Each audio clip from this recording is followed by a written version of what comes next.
Assalamualaikum warahmatullahi wabarakatuh. Waalaikumsalam warahmatullahi wabarakatuh. Alhamdulillahi wahdah, sadaqa wa'dah, wa nasara 'abdah, wa a'azza jundah. Wassalatu wassalamu ala man la nabiyya ba'dah.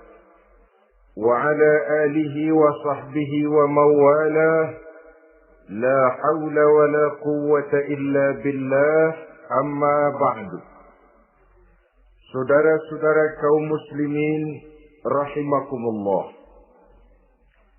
seperti kita maklum bahwa Allah Subhanahu wa taala menciptakan manusia dan jin untuk melaksanakan ibadah kepadanya. Manusia yang ingkar terhadap perintah ini dinamakan dengan orang-orang kafir. Sedangkan jin yang mengingkari perintah ini dinamakan dengan setan atau syaitan dalam bahasa Qur'annya. Kemudian dalam perkembangannya, jin-jin yang kafir yang dinamakan setan ini bersekongkol dan menjadi bala tentaranya iblis untuk menggelincirkan manusia dengan berbagai macam cara dan jalan dari hal-hal yang diridhoi oleh Allah Subhanahu wa taala. Adapun yang namanya iblis pada hakikatnya cuma satu saja, yaitu yang ingkar kepada perintah Allah untuk sujud kepada Nabi Adam alaihi salam. Iblis inilah kemudian yang menjadi sesepuh, raja, biang atau dedengkotnya para setan. Seluruhnya akan tunduk kepada komando iblis, akan taat dan setia kepada perintah iblis untuk mencari teman yang sebanyak-banyaknya guna menemani mereka di neraka nanti. Maka mereka pun melakukan satu proklamasi yang bisa kita baca dalam surah Al-A'raf ayat 16 dan 17, di mana iblis dengan tegas menyatakan, "Qala fa bima aghwaytani la aq'udanna lahum siratakal mustaqim." Wahai Allah, kata iblis, dari sebab engkau telah menghukum saya, dari sebab engkau telah mengusir saya dari surga, maka saya berjanji akan menipu, akan menggelincirkan mereka, Adam dan keturunannya, dari jalanmu yang lurus. Apa jalan yang lurus? Tidak lain Islam ini. Dengan segala cara dan jalan, iblis dan bala tentaranya akan berusaha menggelincirkan manusia dari jalan yang lurus. Caranya bagaimana? Ayat ke-17 menjawab, "Tsumma la'atiyannahum min ba'di aydihim." Akan kami datangi mereka, akan kami goda mereka dari arah sebelah depan. Kalau cara itu tidak kena, wa min khalfihim, kami goda mereka dari sebelah belakang. Andai kata cara itu pun tidak mempan, wa an aimanihim, dari arah sebelah kanan. Kalaupun itu gagal, wa an samailihim, kami akan datang dari arah sebelah kiri. Pendeknya dari 4 penjuru angin, iblis dan seluruh bala tentaranya yang bernama setan belum akan puas sebelum kita tergelincir dari jalan yang lurus yang diridhoi oleh Allah Subhanahu wa taala. Sebagian ahli tafsir menjelaskan bahwa jika iblis menggoda dari arah depan, yang dimaksud dari depan ini adalah dunia. Sehingga manusia menjadikan dunia sebagai tujuan akhir dari seluruh kegiatan hidupnya. Ia pergi pagi, pulang sore, peras keringat, banting tulang, tidak ada yang dikejar kecuali dunia dan cuma untuk kepentingan dunia. Dunia yang membuat orang berpaling daripada akhirat. dunia yang membuat orang lupa kepada tujuan penciptaannya, maka dunia termasuk perangkap iblis. Apa isi dunia? Biasanya yang lazim itu 3 ta itu. Harta, tahta, wanita. Itu yang bikin orang jadi sibuk sampai lupa kepada tujuan penciptaannya. Untuk apa dia diciptakan oleh Allah. Ini wa'an min baini aidihim. Kami goda mereka dari arah depan dengan menyodorkan dunia dalam bentuk yang hijau ranau, dunia dalam bentuk yang manis sehingga mereka tenggelam di dalamnya lalu melupakan akhirat. Kalau cara itu juga tidak kena, wa min khalfihim, kami datang dari sebelah belakang. Kami lupakan mereka kepada akhirat. Itu mah urusan nanti bagaimana saja. Yang penting yang kita hadapi sekarang apa? Dunia, akhirat kita belum tahu dan bahkan belum tentu ada. Yang sudah pasti saja kita garap. Melupakan akhirat. Wa an aimanihim, yang dimaksud dari arah sebelah kanan, iblis dan setan selalu menghalang-halangi manusia untuk berbuat kebaikan. Karena kanan adalah lambang kebajikan. Sedangkan an syama'ilihim, kiri adalah lambang kejahatan. Dicegahnya kita berbuat kebajikan dan dibisikannya kita untuk selalu melakukan kejahatan dan kemunkaran. Wala tajidu aktsarahum syakirin, dan akan kamu dapati sedikit sekali di antara manusia yang bersyukur atas nikmat yang telah Engkau berikan kepada mereka. Ditanamkan rasa ingkar kepada nikmat. Jika kita tidak kufur iman, dibuatnya kufur nikmat. Mengeluh padahal hidup sudah serba cukup. Merasa masih sangat kurang padahal orang lain sudah titik air liurnya melihat keadaan kita. Sedikit sekali di antara mereka yang pandai bersyukur kepada nikmat yang telah Engkau berikan itu, ya Allah. Jadi untuk ingkar nikmat, bisikan selalu datang dari iblis. Coba lihat itu. Temanmu yang tidak pernah sholat, rezekinya lancar, kamu berhenti saja sholat. Yang tidak pernah ke masjid, pangkatnya naik terus, udah berhenti aja ke masjid. Atau setidak-tidaknya mengeluh dalam hati, Tuhan kayaknya tidak adil, kenapa saya rajin sholat kok rezeki seret benar. Padahal pada dasarnya kalau kita mau berpikir dalam bentuk yang paling mendasar, Allah selalu memberikan yang terbaik untuk kita. Jika begini keadaan kita, inilah yang terbaik buat kita menurut pertimbangan Allah. Jika kita menuntut lebih lagi, mungkin dengan keadaan yang lebih itu kita bisa tergelincir. Dan Allah lebih tahu itu.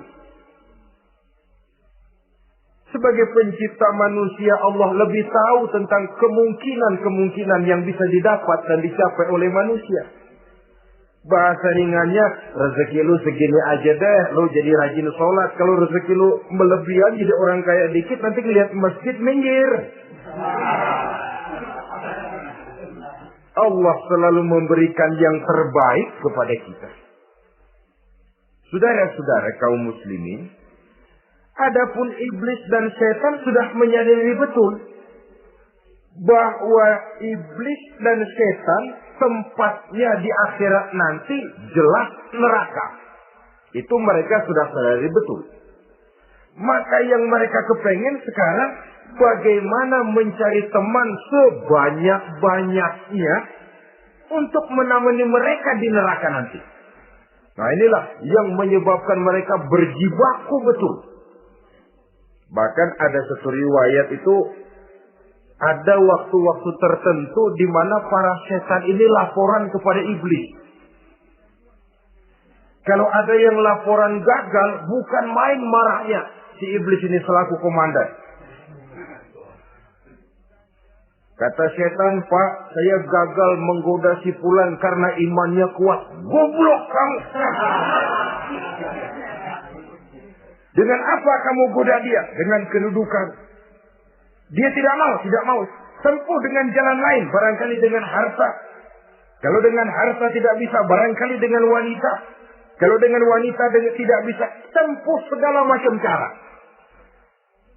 Dan mereka yang laporannya enak, artinya berhasil menggoda banyak orang-orang beriman, itu kondisinya naik.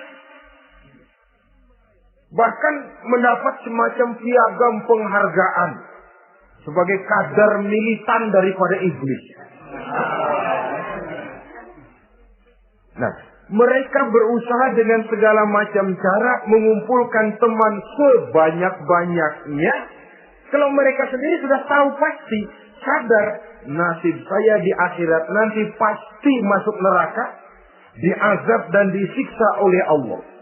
Cuma saya begini ini lantaran ulahnya Nabi Adam dulu.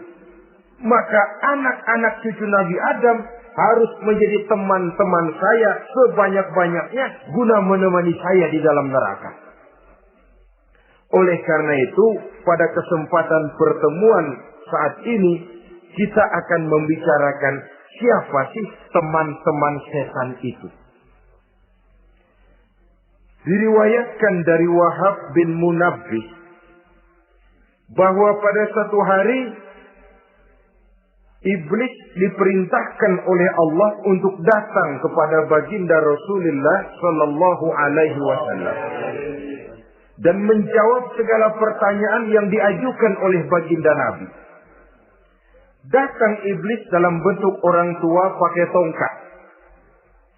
Jadi iblis itu bisa malih warna. Dia termasuk jenis makhluk halus toh. Seperti halnya jin dan malaikat, itu bisa malih warna sesuai dengan yang mereka kehendaki.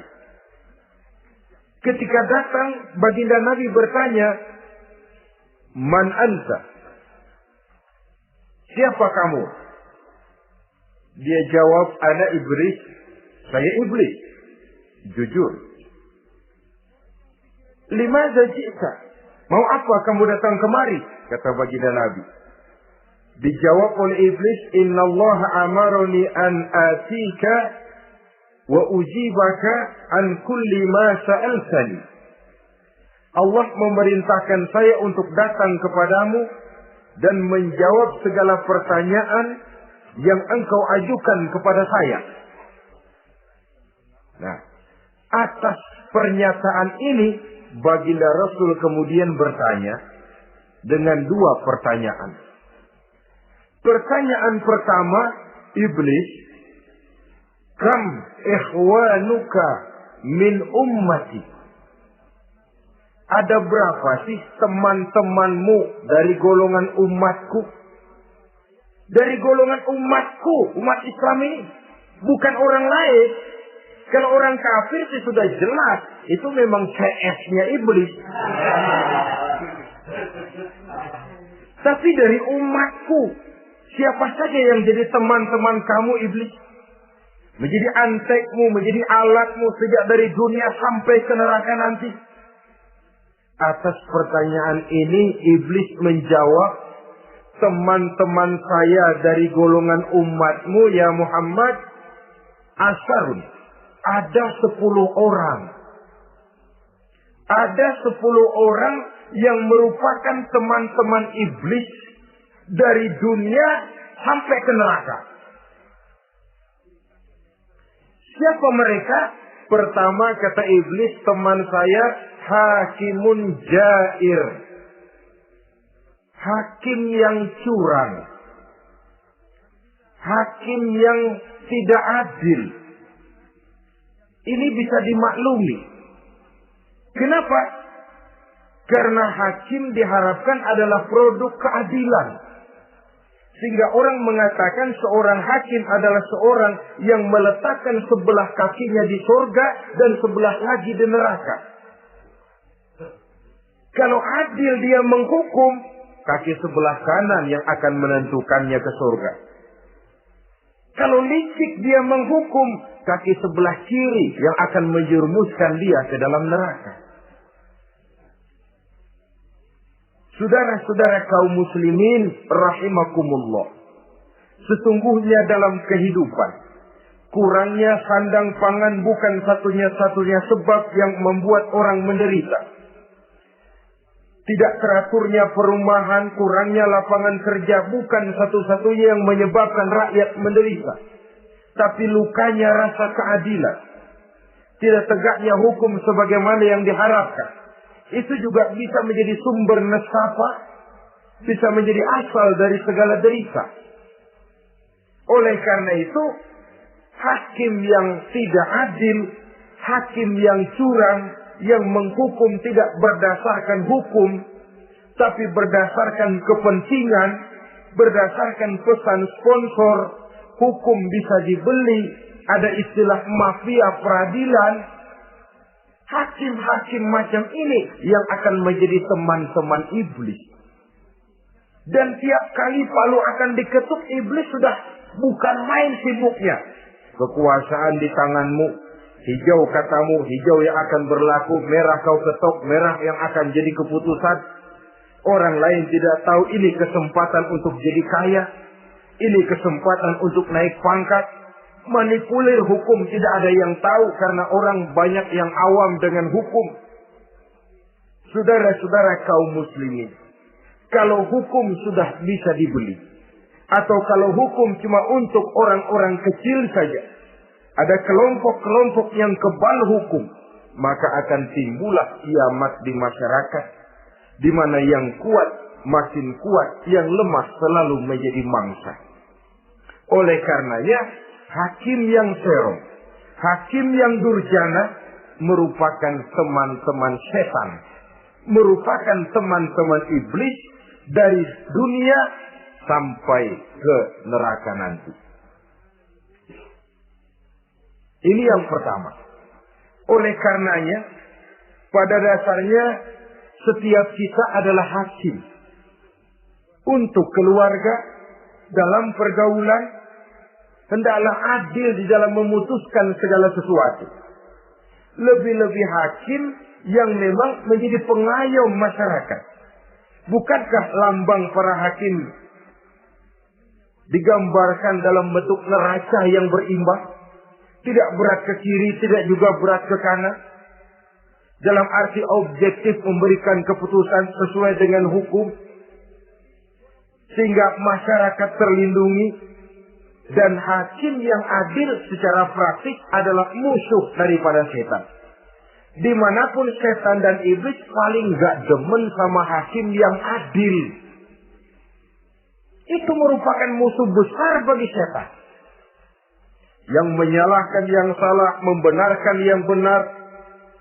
Walaupun yang salah orang besar, yang benar orang kecil. Dan kita memang oleh baginda Nabi diajarkan satu doa. Allahumma arinal haqqa haqqa warzuqna ittiba'ah. Ya Allah, perlihatkan kepada kami bahwa yang benar itu benar. Sebab sering kita lihat yang benar jadi tidak benar. Ini memerlukan kekuatan batin.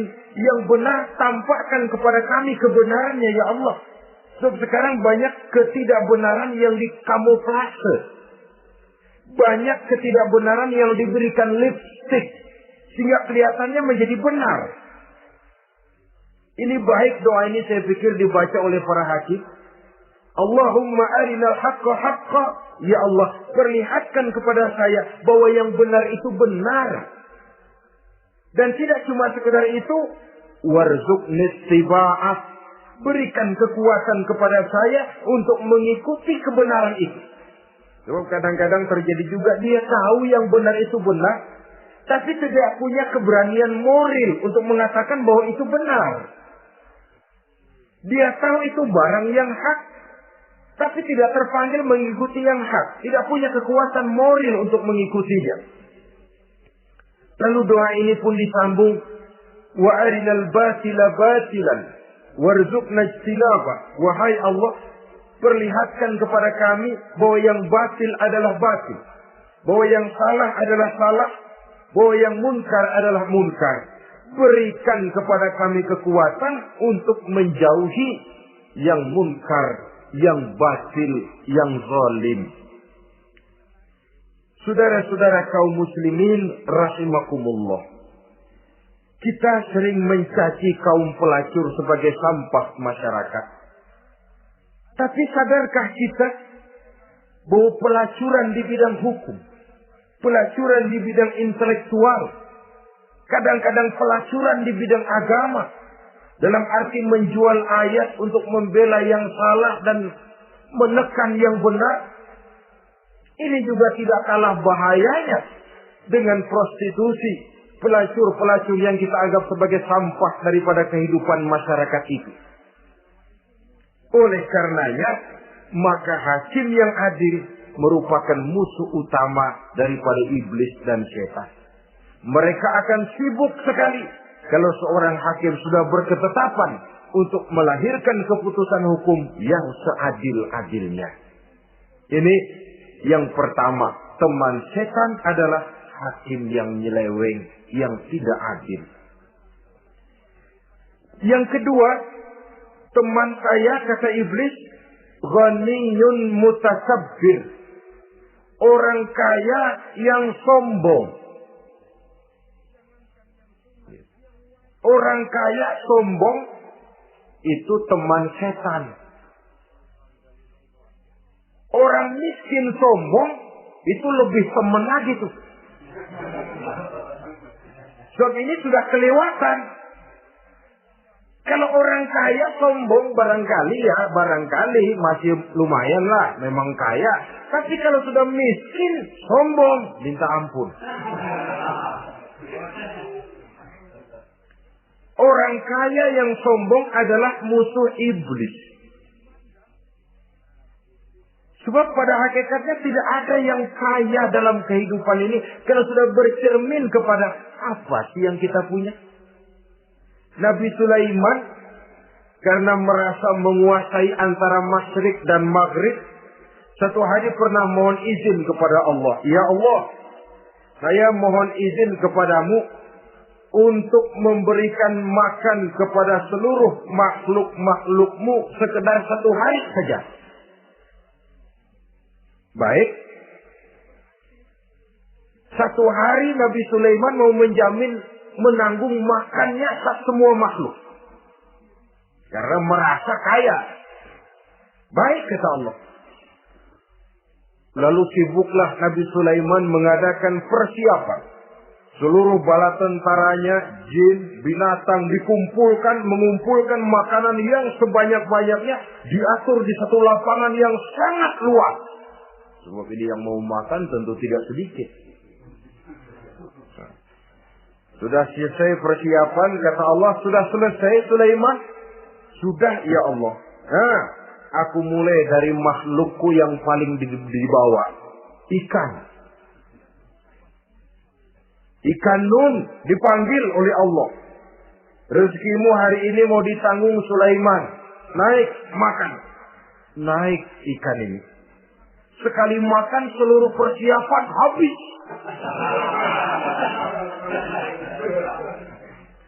Goleng kepala Nabi Sulaiman, beliau sadar lalu sujud, maha kaya engkau ya Allah. Boro-boro nanggung makanan semua makhluk hidup sehari, ikan satu nggak keurusan. Ini baru sekali makan, bagaimana nambahnya?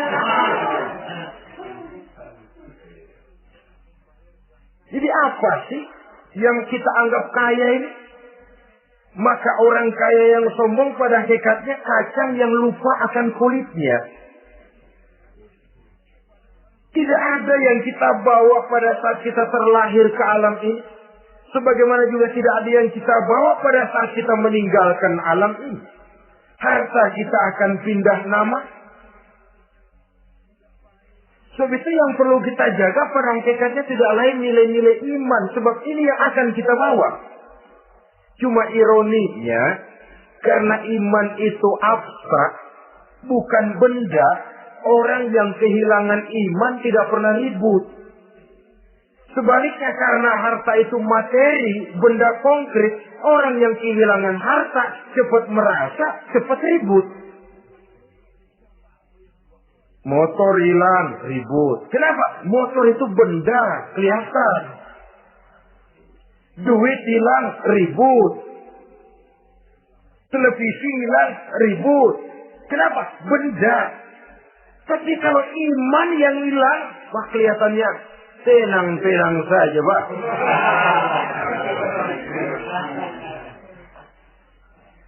Padahal ini usaha iblis bagaimana orang kehilangan iman. Menjadi kafir, masuk grup dia untuk menemani dia di dalam neraka nanti. Dia gelincirkan iman kita. Dan kita sering tanpa terasa telah mengalami pergeseran nilai-nilai iman. Kalau tidak tergusur sama sekali. Cuma saya katakan tadi, oleh karena iman ini bukan benda, orang yang kehilangan iman kurang begitu merasa. Padahal ini yang paling berharga. Sebab ini yang akan kita bawa menghadap Allah. Orang itu kalau sudah yakhruju minad dunya bighairi iman, keluar dari dunia, meninggalkan dunia dan seluruh isinya, kembali menghadap Allah dengan tidak membawa iman, tempatnya jelas sudah. Itu yang paling kita khawatir. Pangkat jelas tidak kita bawa. Harta benda akan pindah nama jadi milik ahli waris kita. Tiba-tiba iman yang cuma satu itu tempat kita bergantung, hilang juga dari diri kita. Dengan apa kita mau menghadap Allah? Dan kemalangan apa yang lebih besar dari orang-orang yang telah kehilangan iman pada saat dia menghadap Allah Subhanahu wa ta'ala. Karena itu, saudara-saudara, terutama yang diberikan amanah berupa harta oleh Allah dalam kehidupan ini, bersyukurlah kalau saudara diberikan kepercayaan oleh Allah untuk menyalurkan rezeki kepada orang lain. Seperti kran yang nyimpen air tapi tidak untuk dirinya, disalurkan kepada yang memerlukannya. Rezeki dia cuma lewat tangan saya. Rezeki dia cuma lewat tangan saya. Berbahagialah orang kalau dipercayai Allah untuk menyalurkan rezeki kepada orang lain. Artinya agen. Yang ditunjuk jadi agen Allah kok nggak bangga. Kalau sudah kemari cara berpikir, insya Allah rasa bakhil bin pelit alias medit bin koret.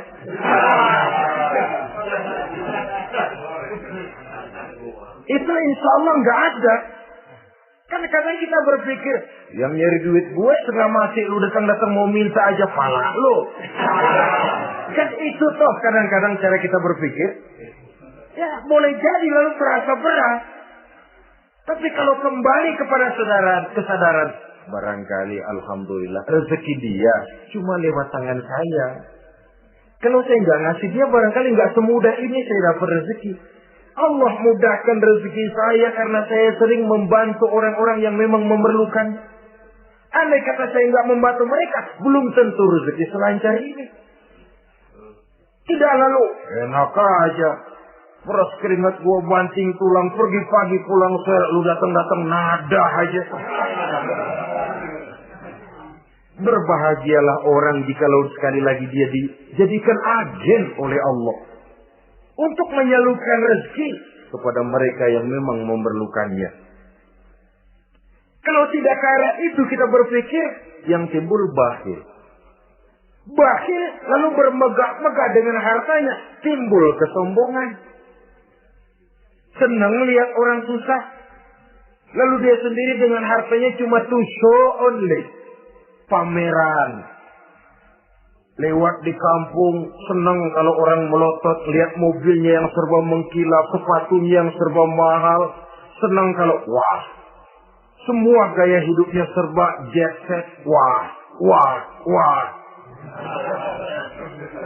Senang betul kalau melihat orang sudah serba bengong lihat keadaan dia. Timbul takaburnya, sombongnya.